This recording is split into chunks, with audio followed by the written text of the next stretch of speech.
Hi to all. ఎన్హెచ్పిసికి new chairman appoint అయ్యారు. So అతను ఎవరో చూద్దాం. అసలు ఎన్హెచ్పిసి ఫుల్ ఫామ్ అంటే ఏంటంటే నా national hydro electric power corporation అనమాట. గుర్తెట్టుకోండి, ఫుల్ ఫామ్ ఎగ్జామ్లో అడిగే ఛాన్స్ ఉంది. అండ్ ఇది 1975లో ఎస్టాబ్లిష్ అయింది. ఇది పూర్తిగా గవర్నమెంట్ కంట్రోల్లో ఉంది. అండ్ ఇది India's largest hydro power company అనమాట. సో ఎగ్జామ్ బేస్డ్లో ఏమేమి క్వశ్చన్స్ అడుగుతారో చూద్దాం. ఇప్పుడు present chairman and managing director ఎవరంటే భూపేంద్ర గుప్తా. అడిగే ఛాన్స్ ఉంది ఎగ్జామ్లో, గుర్తుపెట్టుకోండి. అండ్ ఇతను కాకముందు ఇతను వెనకాల రిటైర్ అయిన పర్సన్ ఎవరంటే రాజ్ కుమార్. 30 జూన్ 2025లో ఇతను రిటైర్ అయ్యారు. సో వీళ్ళిద్దరి మధ్యలో ఒక ఇంటరిమ్ సిఇఓ డైరెక్టర్ పనిచేశారనమాట. అతని పేరేంటంటే Kumar గర్జ్.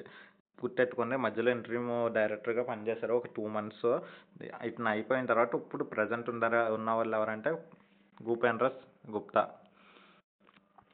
So NHPC is Indian largest hydro power company. And దీని హెడ్ క్వార్టర్స్ ఎక్కడ ఉందంటే ఫరీదాబాద్లో, హర్యానాలో ఉండే దీని హెడ్ క్వార్టర్స్. గుర్తెట్టుకుంటే హెడ్ క్వార్టర్స్ కూడా అడుగుతారు. And Suryaprakash Hadari took charge as డైరెక్టర్గా ఇప్పుడు సూర్యప్రకాష్ హడారి తీసుకున్నారు ఎన్హెచ్పిసికి ఫ్రమ్ 16 ఏప్రిల్ 2015 నుంచి ఆగస్ట్ 2028 దాకా ఉంది ఇతని టైము. సో ఇది ఎన్హెచ్పిసి ఎప్పుడు ఎస్టాబ్లిష్ అయిందంటే 1975లో ఎస్టాబ్లిష్ అయింది నవంబర్లో. So thanks for watching. Like and subscribe for more